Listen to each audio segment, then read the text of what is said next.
हरिओम, नमस्कार। आज का जैसे विषय है प्रेगनेंसी पीरियड में योगाभ्यास किस तरह का करें और कितना योगाभ्यास हमें करना चाहिए। जैसे कि देखा गया है प्रेगनेंसी पीरियड अर्थात गर्भावस्था काल हर स्त्री के जीवन में एक बहुत ही सुंदर काल होता है, बहुत ही सुंदर टाइम होता है जिसको वो बहुत ही खूबसूरती के साथ जीना चाहती है। लेकिन कई बार एक स्त्री की लापरवाही या किसी भी बॉडी में कॉम्प्लिकेशन की वजह से वो उस पीरियड को अच्छे से नहीं जी पाती या उसके हर मोमेंट को अच्छे से नहीं एंजॉय कर पाती। तो उसी विषय पर हमने बात करनी है कि गर्भावस्था में प्रेगनेंसी पीरियड में हमें योग का अभ्यास कितना करना चाहिए और कौन कौन सी योगाभ्यास करने चाहिए जिससे एक नॉर्मल प्रेगनेंसी हो सके। और साथ ही साथ हम डाइट के ऊपर बात करेंगे कि किस तरह की डाइट हमें लेनी चाहिए कि एक स्वस्थ शिशु का जन्म एक स्त्री कर सके। तो शुरू करते हैं आज का वीडियो। जैसे कि देखा गया है कि गर्भावस्था काल पूरे 9 माह तक चलता है और इस 9 माह में होने वाली जो स्टार्टिंग की परेशानियां होती हैं उससे एक स्त्री को किस तरह से हैंडल करना पड़ता है, किस तरह से उसको उन परेशानियों से निकलना पड़ता है और उस परेशानी से वो कर पाती है कि भी उसको अपनी बॉडी के साथ भी एडजस्ट करना पड़ता है और तभी वो एक शिशु का जन्म दे पाती है। तो उसी विषय पर हम चर्चा करते हैं। जैसे कि देखा गया है कि हम 9 माह के गर्भावस्था काल को हम 3 ट्राइमेस्टर्स में डिवाइड कर सकते हैं, जिसमें 0 to 3 ट्राइमेस्टर होता है और 3 से 6 मंथ्स का ट्राइमेस्टर होता है जिसको हम सेकंड ट्राइमेस्टर्स बोलते हैं एंड 6 to 9 को हम थर्ड ट्राइमेस्टर बोलते हैं।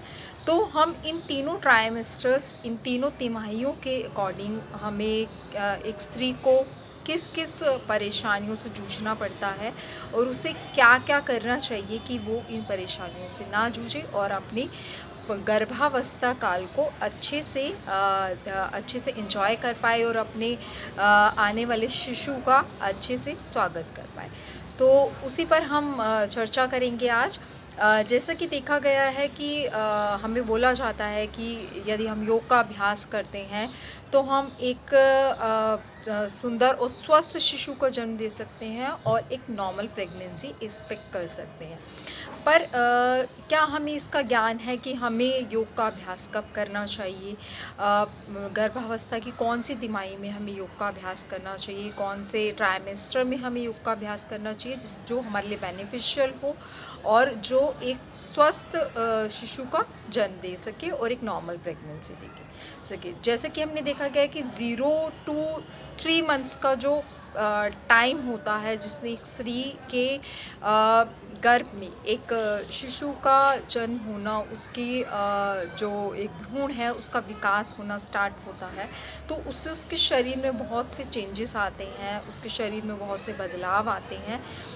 तो उन बदलावों के कारण उसके शरीर में बहुत सी परेशानियां भी हो सकती हैं जिसको हम जिसमें से एक बहुत ही कॉमन परेशानी है मोशन सिकनेस, जिसको हम बोलते हैं कि अगर हमें स्टार्टिंग के 3 मंथ्स हमें लगातार किसी भी स्त्री को बहुत ज़्यादा सुबह के समय में बहुत ज़्यादा वॉमिटिंग सेंसेशन फील हो रहा है, बहुत ज़्यादा वॉमिटिंग आ रही है, वो कुछ भी खा रही है तो उसको वॉमिटिंग हो रहा है, तो उसको मोशन सिकनेस के नाम से जान सकते हैं।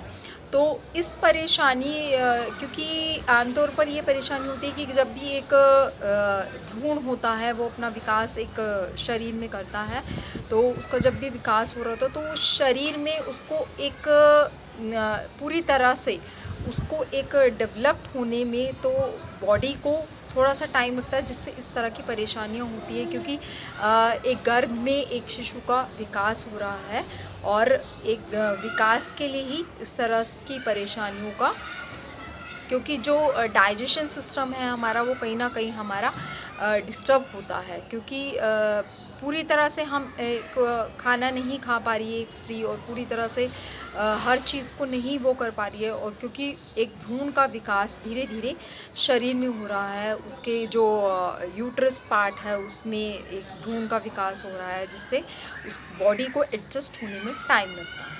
तो इसीलिए इस समस्या से बचने के लिए ही हमें सबसे पहले हम डाइट पर बात करेंगे कि डाइट हमें कैसे लेनी चाहिए। यदि हम स्टार्टिंग के 0 to 3 मंथ्स की बात करते हैं, जो फर्स्ट ट्राइमेस्टर है, उसमें हमें एक तो योग का अभ्यास नहीं करना चाहिए यदि मेरे हिसाब से, क्योंकि एक नया भ्रूण है, उसको हम सिर्फ हम लाइट प्रैक्टिसेस करें, क्योंकि नए भ्रूण का विकास अभी होना शुरू हुआ है, तो हम कोई भी कठिन योगाभ्यास नहीं कर सकते। उसमें हम जस्ट सूक्ष्म व्यायाम कर सकते हैं, जो भी सिर्फ हाथ से रिलेटेड सूक्ष्म व्यायाम हैं, हमारे जितने भी हाथ की मूवमेंट्स हैं, जितनी हैंड्स मूवमेंट्स हैं, उनका हम अभ्यास कर सकते हैं और नॉर्मल ब्रीदिंग प्रैक्टिसेस कर सकते हैं। और डाइट की हम बात करते हैं तो डाइट में हम नॉर्मल फ्रूट्स ले सकते हैं सुबह के समय में, क्योंकि एक भ्रूण के विकास के लिए विटामिन सी एंड प्रोटीन का बॉडी में प्रॉपर इंटेक होना बहुत ज़्यादा ज़रूरी है। तो आप विटामिन सी से भरपूर फ्रूट्स ले सकते हैं, जिसमें सिट्रस फ्रूट्स आ गए हैं, वो ले सकते हैं। और साथ ही साथ प्रोटीन रिलेटेड फूड ले सकते हैं, जिसमें दूध आ जाता है। दूध में प्रोटीन एंड कैल्शियम होता है। यदि इसका हम नहीं ले सकते तो उसको थोड़ा थोड़ा क्वांटिटी में लें। और योग का अभ्यास स्टार्टिंग में ना करें। अब दूसरा ट्राइमेस्टर आ जाता है हमारा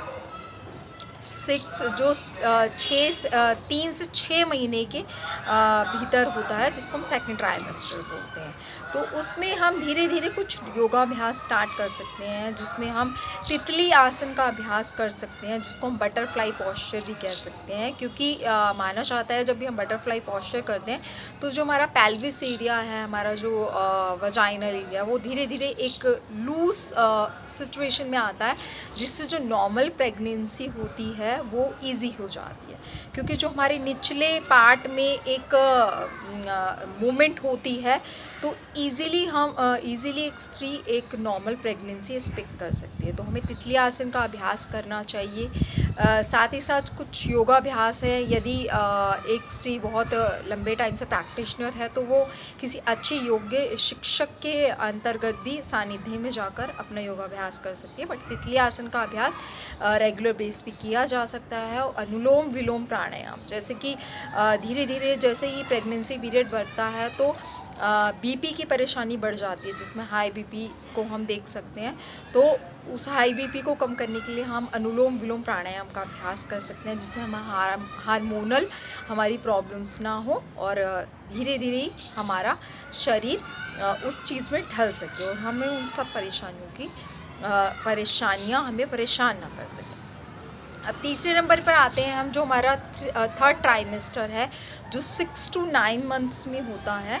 तो उसका हम देखते हैं कि उसमें हम धीरे धीरे एक भ्रूण का विकास पूरा तरह से हो जाता है। एक स्त्री को अपने उस चरण पर जाने के लिए ही बहुत सी परेशानियों का सामना करना पड़ता है। तो उस थर्ड ट्राइमेस्टर में जाकर भी स्त्री को पूरा अपना योगाभ्यास करना चाहिए, उसको स्किप नहीं करना चाहिए, नॉर्मल प्रॉपर वॉक करनी चाहिए और अच्छी डाइट लेनी चाहिए, जिसमें प्रोटीन, कैल्शियम और विटामिन सी से भरपूर खाद्य पदार्थ लेने चाहिए, जिससे एक भ्रूण का विकास अच्छा हो सके और एक स्वस्थ शिशु का जन्म हो सके।